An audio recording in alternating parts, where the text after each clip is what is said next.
Never doubt that a small group of thoughtful, committed citizens can change the world. Indeed, it is the only thing that ever has.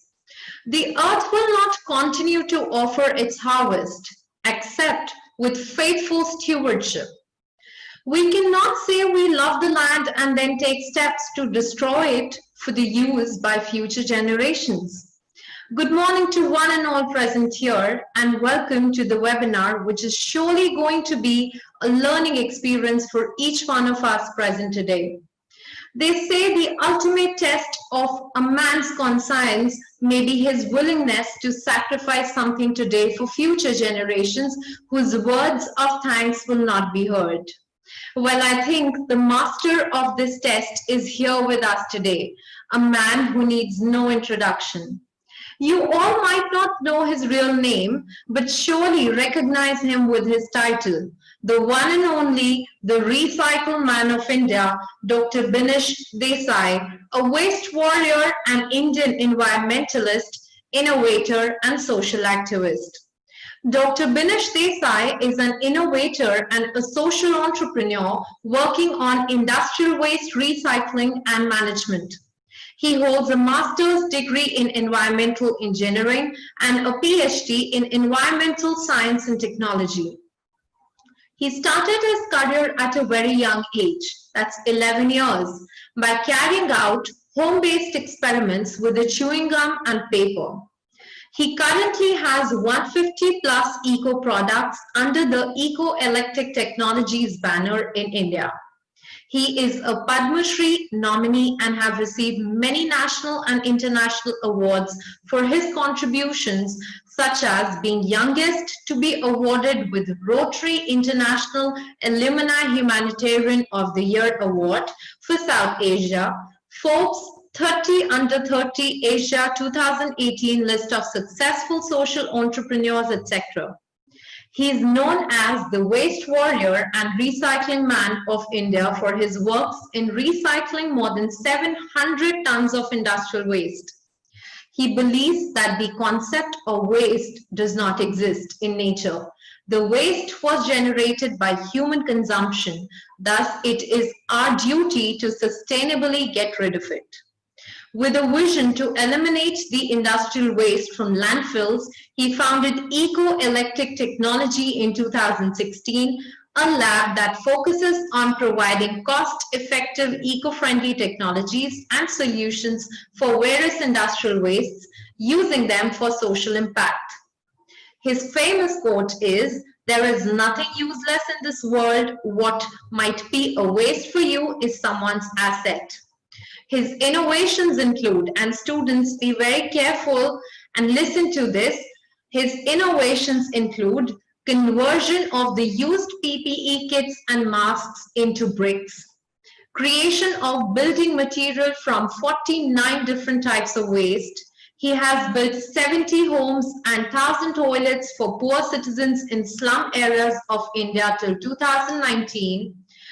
Also, he's invented soundproof panels made from fabric lint, furniture panels made from human hair, paver blocks made from metal, textile, and paper waste, waterified tiles from various waste absorbent artificial wood, P-block bricks from paper mills waste. And students, very proudly, we have a man with us whose recycling work has reduced carbon emissions by 1,300 metric tons. Where we all were busy utilizing the resources, there was somebody actually working for sustainable development and future generations. We're truly delighted and we extend a very warm welcome to you, sir. Before I pass on the stage to you, we have a small video to be shown which gives a little glimpse of the voluminous and valuable work of yours. Can we please have the video? स्वच्छ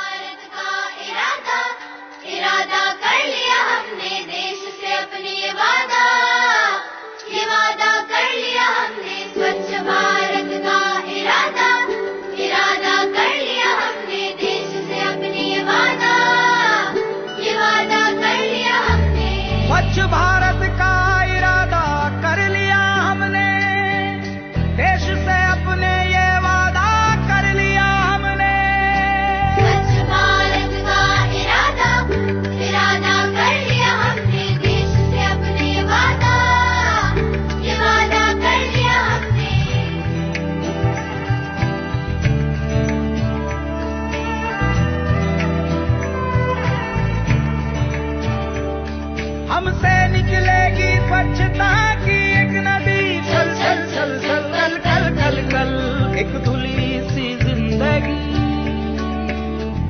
स्वच्छता की ज्योत लेकर घर घर जाएंगे, साफ सुथरी रोशनी में सब नहाएंगे। स्वच्छ भारत का इरादा इरादा कर लिया हमने, देश से अपनी ये वादा कर लिया हमने। Well, I think this was a highly motivational and very, very inspiring video. Dr. Desai, our students are very eager to know this journey of yours from a 10 years boy to becoming a waste warrior of India. Please share your enlightening experiences with us. Good morning. In fact, good afternoon, everyone. Thank you so much for inviting. I hope I'm audible to everyone. So, first of all, thank you so much for this wonderful introduction of mine. I'm very much, happy and that I'm sharing all my journey today on this occasion. So let's start. Let's talk about something that we see every day, yet we ignore most times. I'm talking about waste. So the concept of waste does not exist in nature. It's a human consumption that has started creating it. So millions of years ago, before man and technology evolved, everything from the food we ate, the clothes we wore, and also the shelters that we lived in, everything would go back to nature. But now, the human consumption and with different technologies evolving, materials have become very complex, and thus nature is no longer able to break down all these materials, thus resulting in generation of waste. We always see waste as something that is completely useless, but my concept is completely different about it. Most of us right now think our when we are throwing our waste, it is segregated and it goes to into various recyclers or mostly into the landfills, and that's one of the reasons we see a lot of these waste ending up into the oceans. So why is it so? And that's something which exactly what we are going to talk about today. The most common practice out here, especially if I'm talking about India, is landfilling. It's basically disposing of your waste into a land which is completely useless. The other most common practice is also incineration, burning, or also common term is burning of waste. So these are the two negative waste management techniques that are prevalent, and that's where I'm trying to fight against this and trying to find solution of how we can convert this waste into assets. So in this, we need to first understand what exactly is recycling. A lot of us out here feel recycling means basically giving it to the recyclers. But what's actually happening? Have we ever asked the question after our Raddiwala takes our papers and all these Raddis, what is he doing out of it? What are the segregators doing out of it? So let me tell you, most of us out here, basically what we are doing is basically segregation of waste and not recycling of waste. It's like taking your waste from one house and throwing it elsewhere. We hear a lot about cleanup drives, etc., but essentially we are just relocating the waste rather than getting rid of it. So that's where recycling comes in. Recycling uses materials to convert it into something else of use. And that's what I have been doing. Eco-eclectic technologies is a group where we are based on three major things. The first is environmental impact. So all our products are based on environmental impact. Second is ensuring that it is also used by everyone. So creating a social awareness and social impact as well, that it is accessible to everyone in need.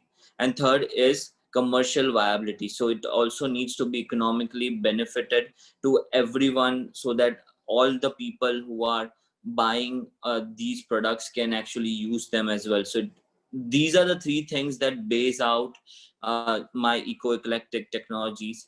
And what we do here is I like to call it as a salon for industrial waste, where the waste comes in and becomes products that people desire. They are cost effective than the conventional materials. They are unique and they solve a problem that is creating a social problem. For example, sanitation, housing. And all these things, you may be thinking I may have started recently, but actually my journey started at the age of 10, when I was watching Captain Planet. It was a cartoon that was coming on Cartoon Network, and he was my favorite cartoon, and he was a superhero. So I would always say, Captain Planet, he's a hero cutting pollution down to zero. So that tagline would always resonate in my ears, and I would say, okay, I want to help Captain Planet one day.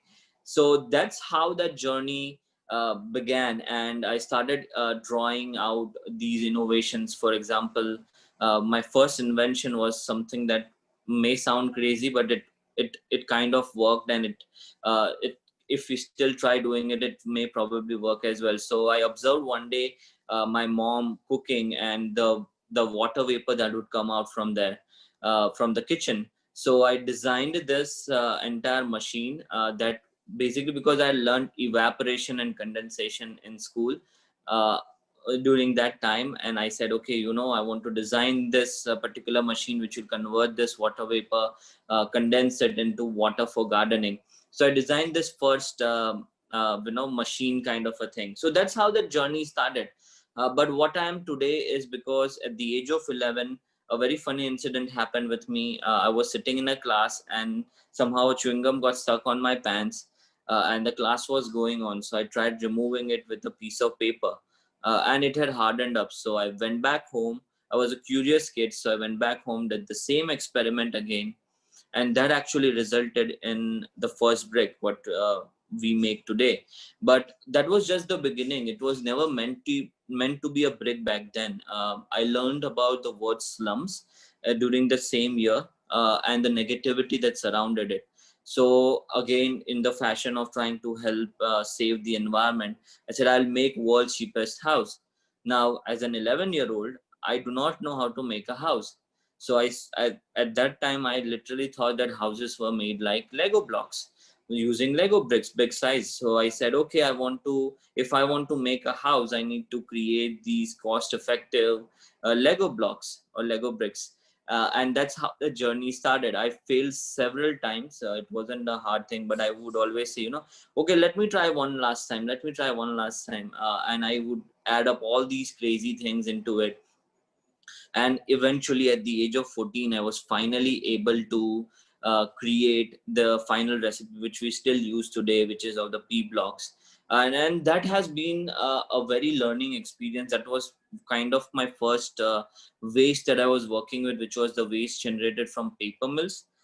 And at the age of 16 in 2010, when I come from a small town, so working with waste was a taboo. So at the age of 16, I went against everyone and started my company in the backyard of a paper mill, in its garage, where I started making these bricks, and it took me almost 11 months to make the first 3,000 bricks. And so when I'm talking about waste, it's been a long time that I've been working along with it. And what I see is, a lot of people see it as something useless. I see it as like a clay. You can play with it, you can do a lot of things with it, but it's just that you need to change your perspective about it being from icky to it being, oh wow, this I can do something like this, understanding the material. And that's exactly what I've been doing ever since then. So starting with the paper mill waste to today, more than almost 70 different types of waste are being recycled into 150 plus products.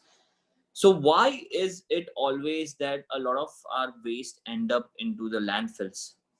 So I'm going to share with you a very simple formula for it. So as I said about paper waste, right? So when I'm talking about paper waste, most of us out here would agree with me that you think paper is recyclable, right? Well, you are only half right, because paper may be recyclable, but paper is not commercially recyclable. When I'm saying this, I mean to say is this, so there's a huge difference between the two. If you're recycling paper in your house, you're making craft items, you're making paper mache and all these things, then yes, you are recycling it for your own consumption. But when is taken by your raddiwalas and it is sent to the paper mills to be recycled into brand new paper again, only 40 to 60% of your paper becomes brand new paper. Otherwise, the rest of it ends up into the landfills in the form of sludge or slurries or fibers, you know. So that's what's happening, because it's not commercially viable for those paper mills to recycle them into a brand new paper again. So this is where the problem is, as the logistics cost and the cost of processing that particular waste is actually, if it's less than what the value of the material that we are going to make, then only then a product is commercially recyclable. If not, then we are stuck with it, you know, that's just going to end up into the landfills. Most of the recyclers out there are basically segregating the waste, where they are taking the waste of higher value and selling it to the potential other people who can use those waste. The rest of it, which is low grade plastics, different types of unsegregated waste, is again going into the landfills. So this is where the problem is. And to put in a perspective, let me share with you, more than 43,000 industries produce 19,000 tons of waste every day. That's like throwing 10,000 cars into the landfills daily.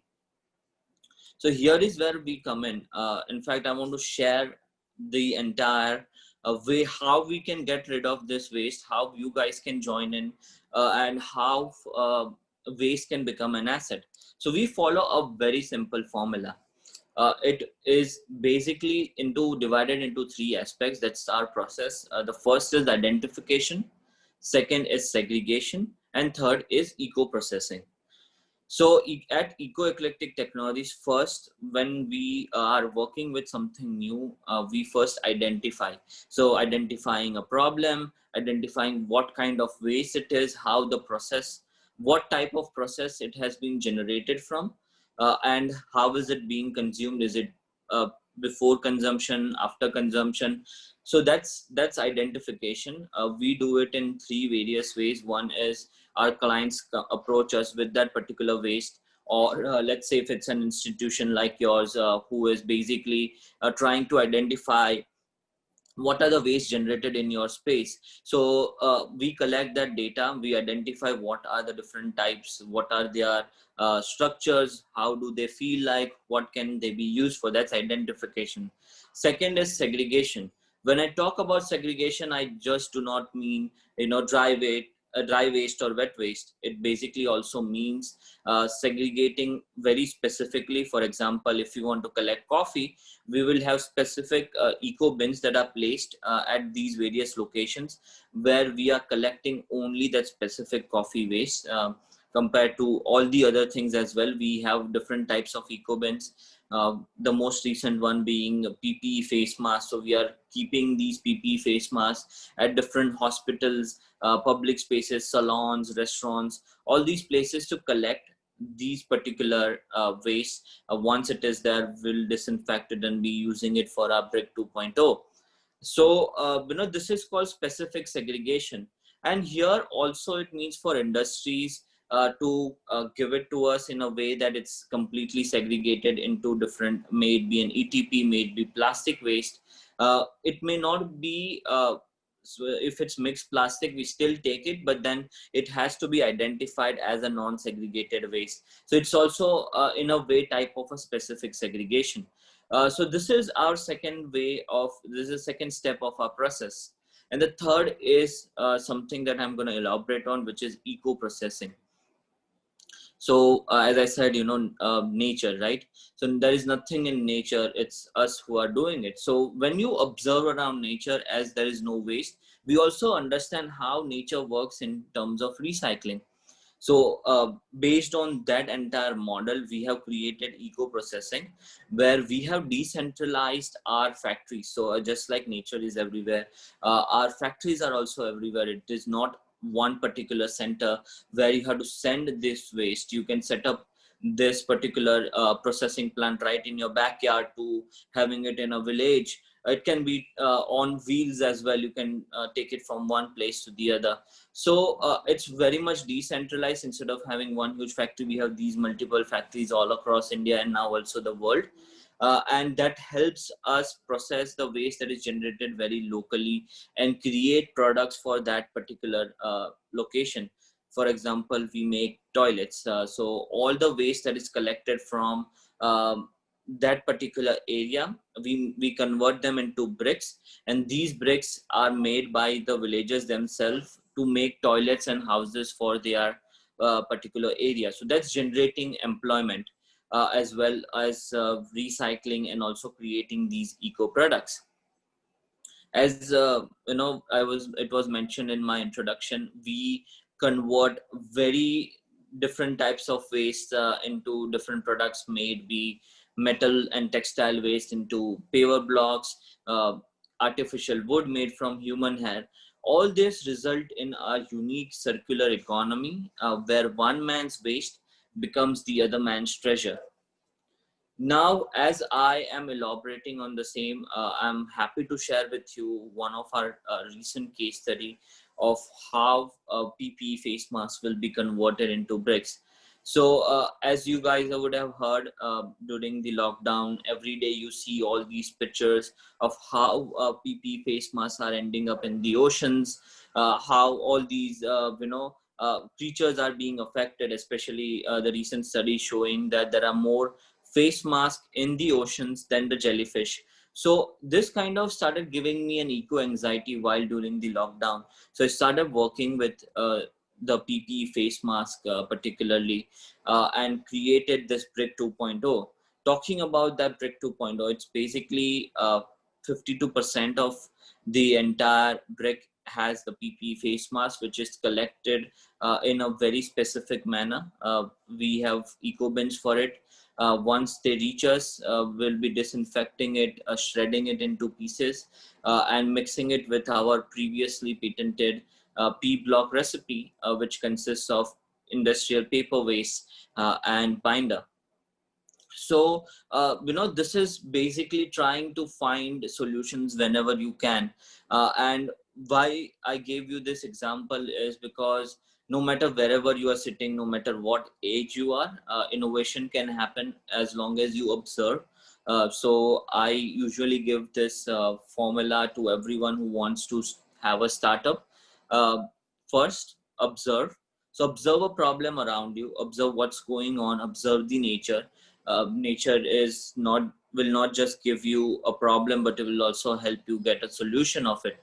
So observe a problem around you. Second is fail. I have failed several times. There have been a lot of challenges that I have faced, especially trying to bring a new technology in a place where working with waste was a taboo.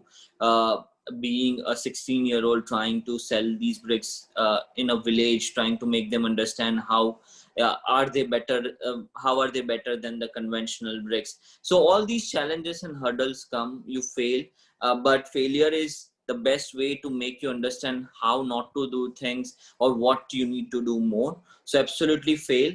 Third is learn from your failures. Very important. You just don't keep failing, you also learn something out of it. Learn from what your observations are.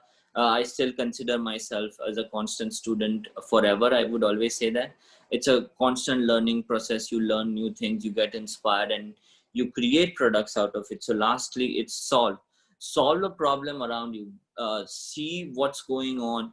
Try to be helpful. So when you're doing all these things, assess yourself in three major things. When you are innovating or you are starting a startup, keep these three things very much in mind. The first one being is it has to be environmentally impacting. So take care of the environment. Try to see how you can help it rather than destroying it. Track your carbon footprints. We need to very much assess its environmental impact. Second, it should be socially impactful. So as you are trying to solve a problem, try providing a solution which will actually create a mass consumption, because that will help a lot of people who are in need get the solution. So and that results to the third one, which is economically viable. try keeping your product as economically viable as possible. It just doesn't mean that you give up your profits for it, but just trying to maintain a balance of all these three things while you are assessing your startup or trying something new. It also doesn't mean that as you are just doing social work or social service, you don't earn something out of it, because you ultimately need to sustain. A lot of startups fail because after some point they are not able to economically sustain themselves. So it just does not need to be cost effective for the consumers, but also should be able to generate profit for your company. So having a balance of all these three things is very much necessary. And I think, this being said, I want to now open the floor for more Q&As, because I think that will be much more interactive rather than me constantly speaking about things. Sure. Thank you so much, sir. I think what you mentioned here, the most critical point today is to solve. A lot of Correct. us are very conscious. We want to use resources carefully. We have a lot of ideas, but we keep it to ourselves. And now that you shared such a pragmatic approach, such a practical approach to, do something, not just think about it, but apply it practically, is something we all need to tap upon. So I see a lot of students raising questions live right now as well. We'll start with the Q&A. So the Sure. first question which has cropped up is, it says how electronic waste or e-waste can be handled at the grassroots level, considering the huge amount of e-waste generated by households. So I think before I answer this, I want to say India is very much, I like to call it as, we have it in our culture of jugaad, and grassroots innovators are the key True. aspects of it. Our mothers are the biggest recyclers. So now coming to this point about recycling at the grassroots level, especially the e-waste. E-waste is a very difficult waste to work with. So there are lots of components and aspects of it. There is this one aspect where it has precious metals in it. So that is being extracted, but the unused may be plastic, may be the metal aspect of it, the outer layer of it, or multi-layer plastics. So all these things, there are various machines and various techniques that we have developed. Probably I think I can share more details about it if you send an email to me. Sure. I can guide you on the same as to how we can do it. But the major point is about decentralizing. Instead of having this huge factory, you keep it in the village. It can be a way of collecting it. It can be used into small. So if it's coming in a small aspect, then we can convert it into home decor products, corporate gifts, things like that. But if it's coming in a larger larger quantity, then we have other solutions how we can first recover the metals and all the other things, and then the leftover part can be converted into panels. It can be converted into structures which are of use to those villages. Right. Dr. Desai, this makes me very inquisitive now to understand if at all there is a solution. I'm not sure if there's a solution. I want this for our students and each one of us who's present here. Converting these, usable resources into bricks, or doing something this can only be done at a very huge level. Is there anything which we can do at individual level, maybe practice it at our homes itself and try to reuse something in multiple ways? Absolutely. I think so. The core about recycling itself starts from doing things personally. So the first thing that I want to tell everyone is, only buy things that you need and not the things that you want. This automatically will help you reduce your waste consumption, like generation of your waste directly. So that's number one point. The second point is about trying to identify what are the types of waste that are coming in your generated from your household. So if it's paper, you can convert it into various products. You can keep collecting it till it piles up, and then maybe make bricks, maybe make products such as, as I said, lamps, clocks, which we are doing it in rural areas where we are training these women to make jewelries out of all these waste that are generated from that particular village. So you can do a lot of things. Coffee lovers, if there is coffee waste being generated, you can collect it, and we actually have this DIYs where we help you create products out of it. You can make coffee mugs out of it, a lot of other products out of it. So the core is about identifying what the waste is. The wet waste, absolutely, you can compose it. That's the most common practice. And a lot of waste which are not recyclable at household, we are here to help. So what we have introduced is subscription services. So anyone who wishes to subscribe to that can basically identify certain types of waste they want to collect and send it to us. We provide them those boxes. They can keep collecting it. When it's filled, we will collect it from your place and then create products, and we can give you credits against those products. Now talking about, as it's a school level or a college level thing, we have introduced something called eco centers. So basically you can have an eco center in your own premise where students, teachers, parents, anyone who is interested to work with waste can come to that place. It's like an exploration lab where materials are kept. We have a huge variety of materials students can work with, create products out of it. We have a lot of success stories coming from this particular program that we run in a lot of colleges here, and we have had startups that are now making products out of the waste that they identified as students. So I think that would be an interesting aspect to look into for students to be involved. And looking at the current pandemic, probably maybe starting in their own houses, trying to explore with different ways can be a good way to start. Right. Very well answered. And I think it gives a lot of opportunities and it opens the doors for a lot of our students to also participate in these initiatives. The next question is, Dr. Desai, first of all, heads up to Ecolite Studio, a micro-social enterprise which employs underprivileged women to make eco-friendly decor. So we want to ask, what was the inspiration behind this, or what motivated you to empower the rural women? So it's a very interesting story. In fact, while we were constructing a toilet in a local village, a woman actually came to me. I was visiting that village, trying to see this progress. And at the house where the toilet was being constructed, this woman came to me and started arguing with me. It's like, why are you making this toilet for me? I don't want this toilet. So it kind of puzzled me. It's like, why I'm providing an infrastructure to you and you don't have to pay for it.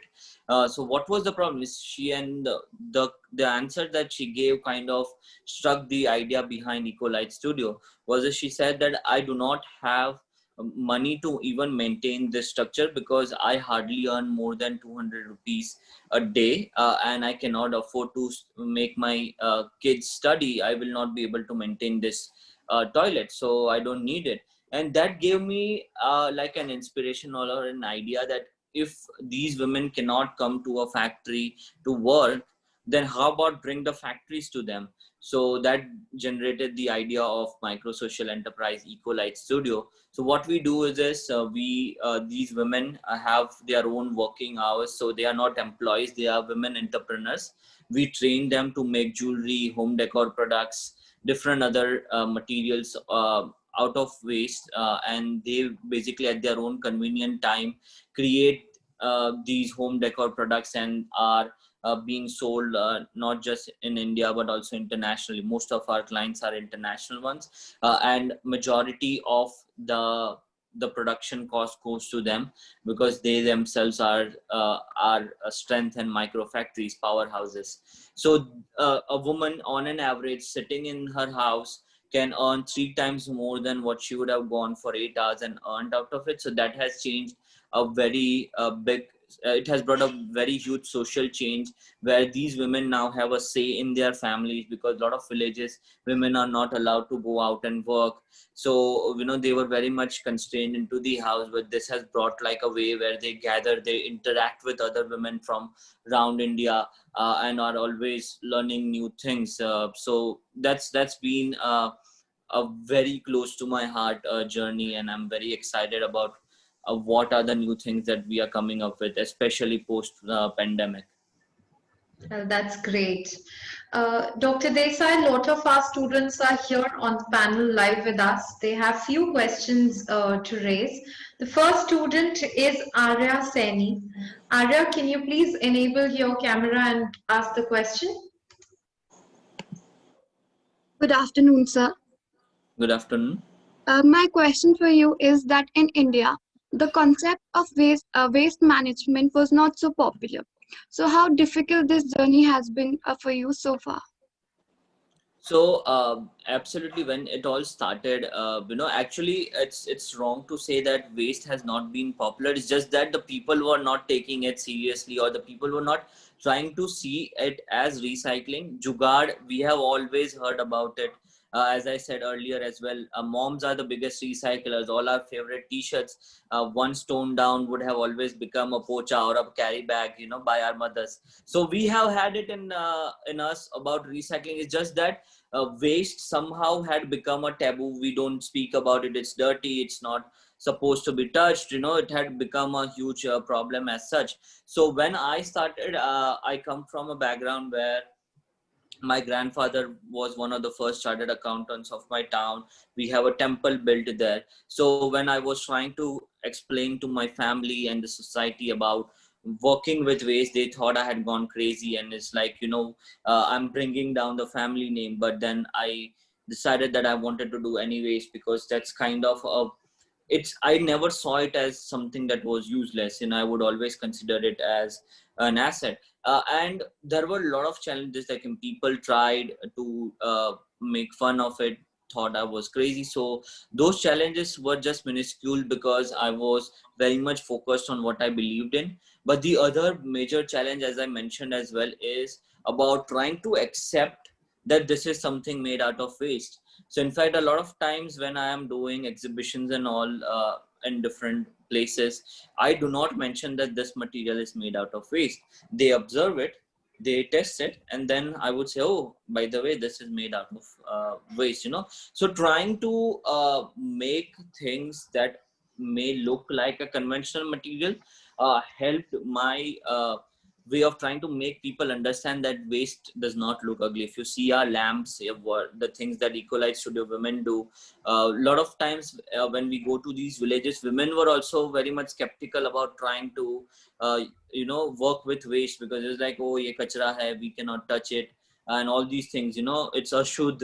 All these, the words that are kind of related also to the religious aspect were done, but then I would try to make them understand through our own culture and through our own ways that yes, waste can look amazing, and waste is useful. It's going to help you bring down the cost. So I think that's a way I still face a lot of different challenges every second day, but it's a part and parcel, more. In fact, I keep asking for more challenges so that I don't get bored out of it. So Thank you so much, sir. Well, that's a wonderful thought, I believe, for our students also. Keep asking for challenges, keep looking out for challenges, and then there's a lot of growth. Okay, we have next student here on the panel. Can we have Shelza, please? Hi, sir. Shelja here. Sir, hello. I wanted to ask if you believe in the notion that best ideas come from funny things, as the inception of your story began with a mix of paper and chewing gum. And we've read this story on the platform Your Story as well. And we are also with you bringing the concept of reuse and recycle in such a commercial way. You've brought it out in such a commercial way, and this another industry that's been engulfing every other bound in a very powerful way, that's technology. So how is it that you are seeing this industry, the reuse and recycle industry, uh, coordinate with technology, and how is this going forward with it? See, I think the first thing would be yes, absolutely. I believe in ideas always come from funny sources or funny incidents, and I still laugh about how crazy things we do. Always at the lab, if you visit our centers as well, these eco centers that we run, we're always trying out something that no one does. Some student will come up and say, "Sir, we found this in a gutter that's been maximum there are these plants that are growing here. It's completely of no use. Water hyacinths, a lot of things. For example, the human hair concept, we converted into panels being used for furnitures for that very same salon. So absolutely, innovation keeps coming from even funny incidents. But talking about now, technology, and so as I said, from beginning, before, waste was a much more simpler concept and was being recycled by nature itself. uh, we have the technology have become made the material very complex, and that's one of the reason nature is not able to break down all these materials, and that's why waste is generated. So it is us who will have to help nature speed up its process. So I see, especially also the technologies that we are working. If I give you an example, the biggest being, we are working with 3D printing of houses made out of waste. So that's, it's just trying to keep ourselves updated with technologies and trying to bring a mix of both of them in a way that both coexist. It's a very important task, because there are going to be definitely a lot of challenges that will come. And as you know, we were not expecting PPE pollution being created, but the pandemic resulted into it. And I think the reason why technology has helped us during this pandemic is because we have taken everything digital. So just like I'm interacting with you guys every week, I'm interacting with a lot of women in the eco centers that we are running, so, and just trying to keep them motivated as to what we can do. We are taking up now orders completely digitally and fulfilling them as well. So I think that these are different technologies that we are incorporating in terms of the digital aspect of it. In terms of the working aspect, we are still evolving, and both will coordinate in terms of recycling industry altogether. Sir, I'm also interested to know what are the opportunities for management professionals in this sector? A lot of opportunities are there for the management students, especially this has brought in a whole different line of work that you guys can do in terms of researching, as I was mentioning, analysis. So a lot of analytical part in terms of identification of waste, trying to see how it will impact, how a product can impact. Then there are the normal general occupation, but if you're talking about something unique opportunities, then micro startups can be an absolute good option for the management students trying to manage an entire micro space in a village, or trying to create a platform which can help all these things. So these are some of the general ideas, and then apart from that, absolutely your interest in recycling can bring a lot of collaborations of management with the concept of sustainability. So I think these are different ways you can find or create your own opportunity, or create your own field as well. Thank you so much, sir, for answering this question. We have another student with us, Siddhant, who is newly joined our institution. Siddhant, you can raise your question, please. Greetings of the day, sir. So I want to know that how you come up with this brilliant idea of reusing and converting waste into something useful at such a tender age, and what hurdles did you face exactly? How difficult was it for you to make people aware of it and add them into this particular step? Because considering simple fact, it's very difficult for a student or a 10-year-old boy or even a teenager to encourage someone for a particular endeavor. So, answering your first question, I would love you to go and watch Captain Planet. They are that will probably self answer your question about how inspired I was, because if you see a single episode, you will understand it speaks about pollution, it speaks about trying to save the environment. So as a kid, as a 10-year-old, you get very fascinated by trying to help your superhero, and that exactly helped me do the same. So once I had that, I started doing all these crazy things. My parents literally thought that I how if you see Big Bang Theory, if you've seen that, Sheldon. So my parents also thought that I had gone crazy and I needed to be tested. But that was, so that's a way of trying how people perceived it, that okay, I had gone, this is something very stupid that I'm doing. Okay, how can a chewing gum and paper become a brick? What is he talking about? In fact, there were, when I started initially, there were a lot of a couple of newspapers and channels had spoken saying, working with converting a house made from paper waste and chewing gum, someone doing this is a crazy person. So but what I would always do is this, I call it as a layman's test of understanding. So even if I have a lot of research reports, government affiliated labs proving my product, still it will not make a general public understand. So what I would always do is I would take a regular brick. I would take my brick, especially at that age I was working with brick. So I would tell them, okay, drive a car over it, throw as hard as you want, hit it with hammers as much as you want, dip it in water for as many days as you need it, and compare it with the regular red brick. They would do that, and I would always, I had the small camera on my, so I would always click these pictures and all these things of them themselves trying to prove me wrong. And I think that kind of cleared their doubt as well about how how this particular concept, or how this waste coming from a 16-year-old was becoming a product that they wanted to use.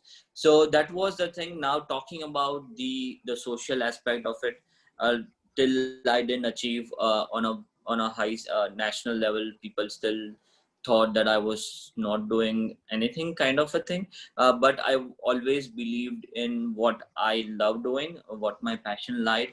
And that's one of the reasons why I'm very happy that I was one of those pioneers to bring waste mainstream. Because till then we were only seeing waste recycling in the eyes of a raddiwala or segregators overall. So I think that kind of was that journey that probably, I think it was a hard one. I lost a lot of people in the way, but you have to lose something to gain what you have believed in. So I think that should answer your question. All right. Well, I think, Dr. Desai, you're teaching us a bigger lesson in the sense that we have to believe in our thoughts, and age is no bar, I guess. If Absolutely. in case we can learn from our environment, we can give it back, then we're absolutely moving in the right direction. We have another student with us, Srijan Kumar, who has recently joined our institution, Asian Law College. Can I have Srijan here, please? Hello, sir. Good afternoon. Hello, good afternoon.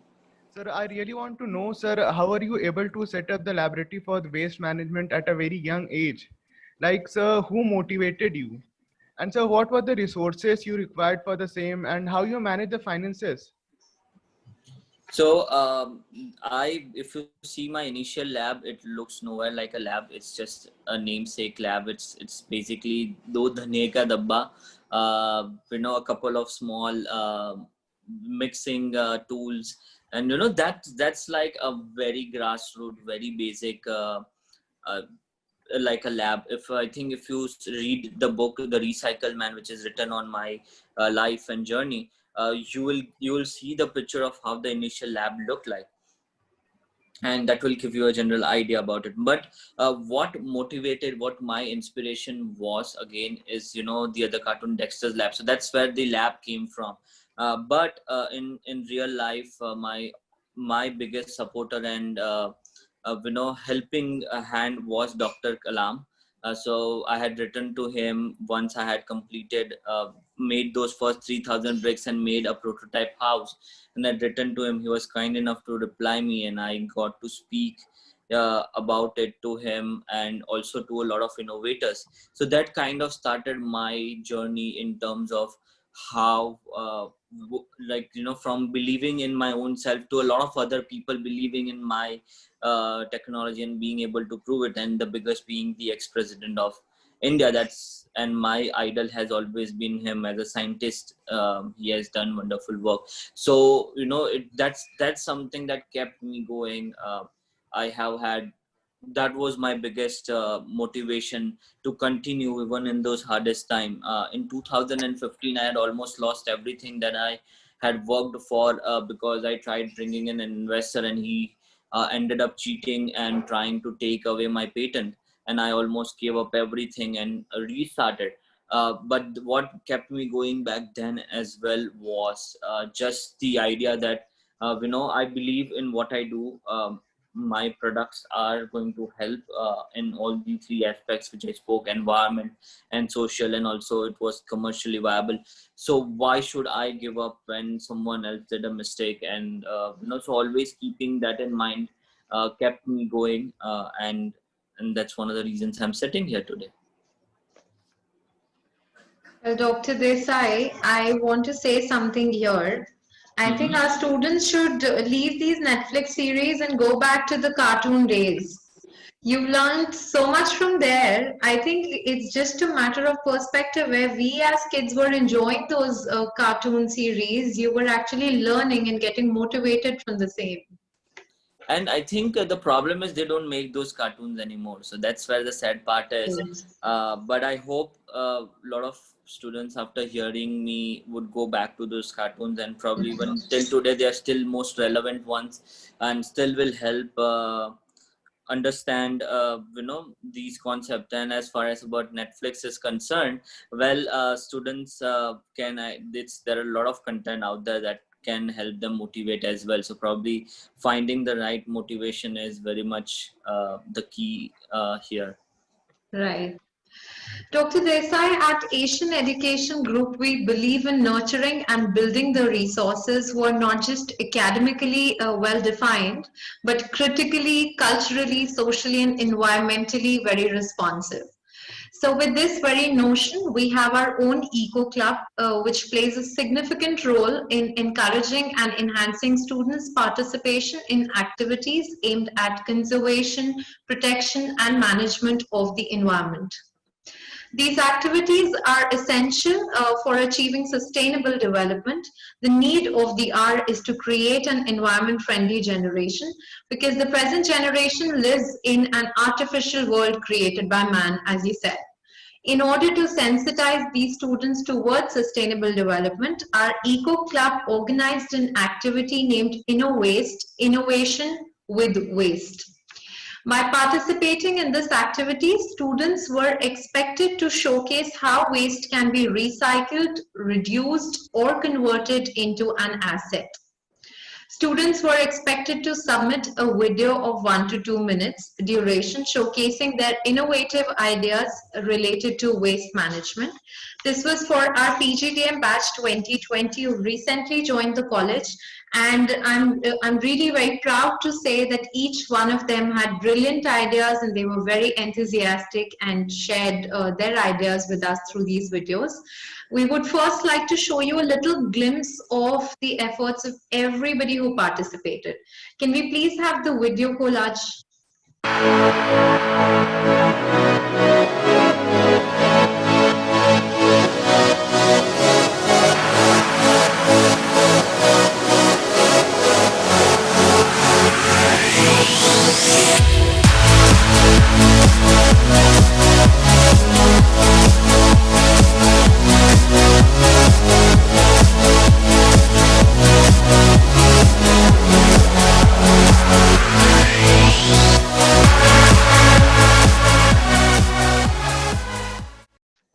Well, looking at such enthusiastic participation, it was really very difficult for us to also decipher. Our selection panel shortlisted 10 best videos and ideas. I'm going to speak out the name of these 10 students. Ankita Badoni, Bhavya Davra, Manju Dahiya, Nitish Singh, Rajan Singh, Sagar Kumar, Sonal Chauhan, Soni Gupta, Vikas Kumar Yadav, and Ankita Verma. Heartfelt congratulations to all of you to reach to that level. Out of these 10 students, our internal jury has shortlisted 5 best videos and ideas, and I would request you to please decipher and let us know the finalist, the final winner. So the first one is by Vikas Kumar Yadav. Can we have his video, please?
Amazing.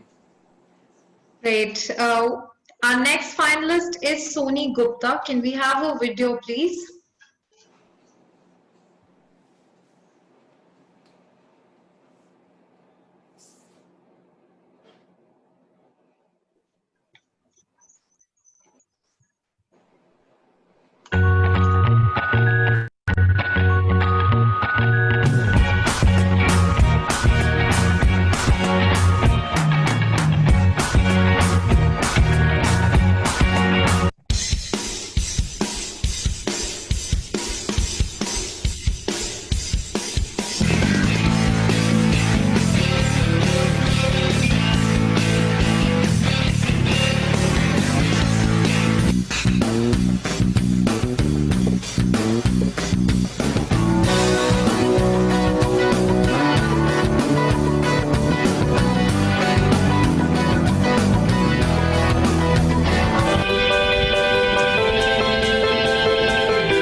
Okay, so that was the second one. The third finalist is Ankita Badoni. Can we have her video, please?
that was really very beautiful.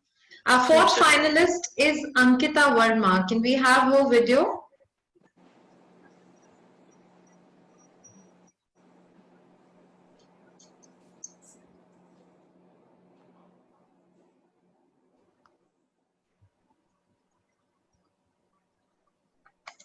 There is no away. When we throw anything away, it must go somewhere. This line by Annie Leonard literally hits my heart. Hi, I'm Ankita Verma. Plastic is really very harmful to our loving environment. So I have this plastic water bottle which is totally damaged. Now I am going to show you in the fast forward mode how we can convert this plastic water bottle and use it as eco bricks. So let's begin. Take the bottle and stuff it with all the plastic wrappers, and our goal is to stuff it really tight and packed. And once it's packed, it becomes a little harder, and then we can use the water bottle as an institute for hollow blocks. And there we go. We all have old newspaper and waste papers at our home. So now I am going to show you one very possible way of using these waste paper into some innovative. So I have these torn paper into the water, and I have soaked them properly for about more than 4 hours. Now I have to mash it properly. After mashing it, I have to remove the water of it. After removing excess water and taking it out into a bowl, add some glue to it and mix it properly. Now take the mold and grease it and start sticking the mixture onto it and give it a proper shape of the mold. And there you go, you have a perfect bowl made out of waste newspaper. Next one is the kitchen and the garden waste. So this waste can be totally used as a compost and manure for our plants. Next one is the replacement for aluminum foil. So I have come up with this very brilliant idea of using wax wraps instead of the aluminum foils because it will be very sustainable and eco-friendly on the other hand for our environment. So all you have to do is to take a piece of a cloth as per your requirement and put the beeswax over it, grate it and then put it over it and then bake it. And there you go, you will have a very eco-friendly and sustainable wax wrap for your food coverings.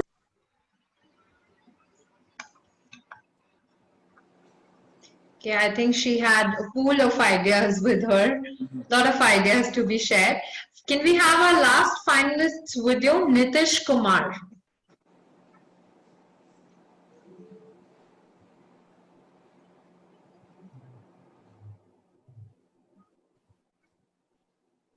Hello, this is Nitish Singh from Asian Business School, PGDM Batch 2020. So during this lockdown, I recycled some waste materials and made something that has been quite useful to me. So here are some I would like to show to you. Okay, so this is a wall clock which I made by using old clock's mechanism, a CD drive and old keyboard keys.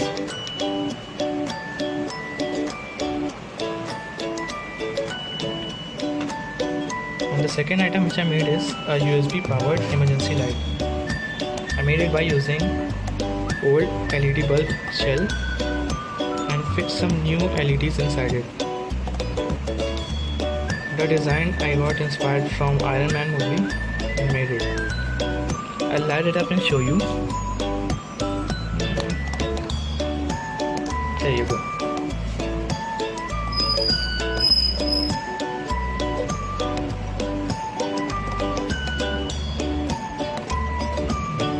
So these are the items I prepared during lockdown by waste materials. And by the way, that's my pen holder which I made from perfume bottle.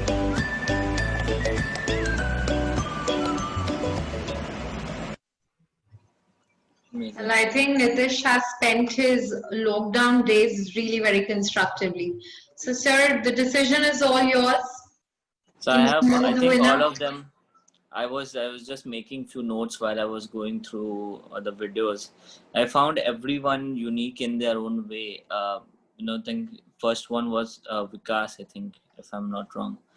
His was very innovative, and I think that can be something that can be massively adopted, especially for places where there is no lights available. So probably such cost-effective, upcycled lights can be used. So I think he can keep that in mind and probably think about starting something. Probably I would love to have one of that and put it in one of our museums as well. So that's very interesting. The second one was concrete table, very creative. And also the bottle, the bottle planters was also very amazingly created. So these are examples of how creativity, at home, upcycling it is very much. These are the two examples that I would give. Then the fourth one, very informative, lot of things that are shared. I think she can be an amazing advocate for zero waste technology. So that's my comment for her. And lastly, very creative, very innovative, and also wise use of lockdowns. I think all are winners in their own way, but if I'm to choose, I would like to choose one from the creative side of it and one from the innovative aspect, because there were two different, I could see it as two different categories, and it would not be right to keep all of them in one.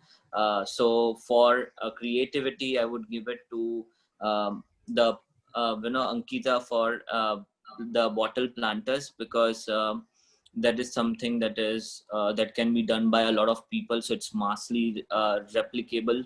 And I would like her to teach a lot of kids who can actually adopt this particular and maybe use their lockdown wisely. And the second one, in terms of creativity and innovation, would be the first one, which is Vikas. And I think that's a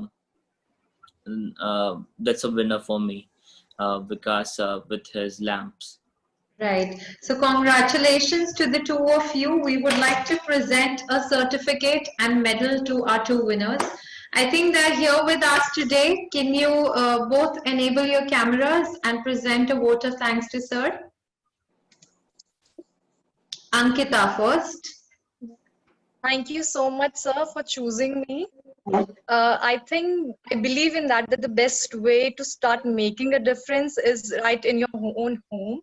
We can reduce our household waste and recycle it into something more beautiful. Like I used one of a plastic bottle and turned into a bottle planter. So I believe we can turn that trash into treasure. So thank you. That's great. I think, Ankita, you should continue to do this and teach more and more kids about it. So I think that will be your takeaway from winning this prize, and continue to promote waste into treasure kind of platform to young women out there. So. Well, that's great. I think congratulations to Ankita and Vikas. And I think to all the students who participated, your efforts were worth, and they're actually worth encouraging. Thank you so much for participating. I would love all of them to send what they have done in much more details. Would love to keep them in mind and feature them as well if we need to create something, especially creativity and innovation. We encourage a lot of students, so probably these are the 5 kind of torchbearers who are giving examples of how waste can be recycled, and I want to continue to maybe help them refine such ideas and mentor them as well. So just have them write to me. Whoever is interested can share their ideas, and we can help them as well. Indeed, sir. I think they all are going to write to you and share their ideas with you. Sir, as you say that nothing is useless in this world, and what can be a waste to you is someone's asset. Indeed, this webinar was highly inspiring and resourceful for all of us. I'm sure that our students would now become more cautious and bend more towards conservation and innovation. On behalf of the directors, faculty members, students, and the entire AG fraternity, I extend a vote of thanks to you. We would like to present a memento to you, sir, for gracing us with your presence. Thank you. Invite you to the AEG family, and we look forward to a continued association with you in future as well. Thank you so much, and I look forward to maybe setting up eco center in along with your group. So I think that will be interesting for a lot of students out there. And thank you so much for inviting. This was very interactive. I enjoyed thoroughly. So. Thank you so much, sir. And sure, we'll take this forward with an eco center here at our premise. Thank you so much. Thank you so much. Have a great day.